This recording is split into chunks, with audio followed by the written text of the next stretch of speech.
მგონია სიტუაცია, როცა ადამიანს პირველად შეხვდი, წესიერად არც კი იცნობ, მაგრამ ინტუიცია განახობს, რომ არც თუ ისე კარგი ადამიანია. თითქმის ყველას ჰქონია ინტუიცია ვიღაცის ან რაღაცის მიმართ. მე მაგალითად საკონტროლოში შემოსახაძი პასუხები თუ იყო, სულ ჩემი ინტუიციით წერდი ხოლმე და თითქმის სულ მიმარცხებდა.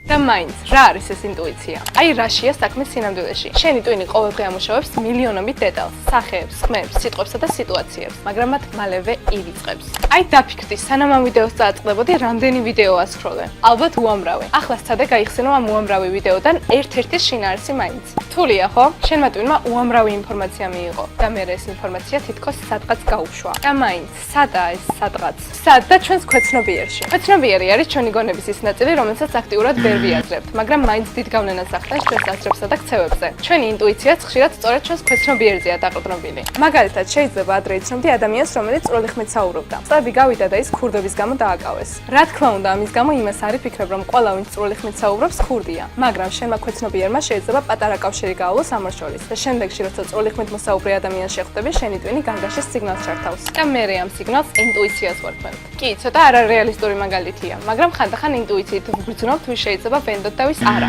ეს იმიტომ, რომ შენი ქვეცნობიერი წარსულის გამოცდილებებსა და სხეულის ენას აანალიზებს და მას აწმყოსთან აკავშირებს. და ეს იმას ნიშნავს, რომ ინტუიციას ბრმად უნდა ვენდოთ? არა. სჯობს თუ მას გადავამოწმებთ ლოგიკით, გამოცდილებითა და ფაქტებით. საუკეთესო შედეგს ხშირად სწორედ მაშინ მიიღებ, როცა ინტუიციასა და ლოგიკას ერთმანეთთან დააბალანსებ. და მაინც შენი ინტუიცია ხშირად მართლდება? დაგვიწერე კომენტარებში.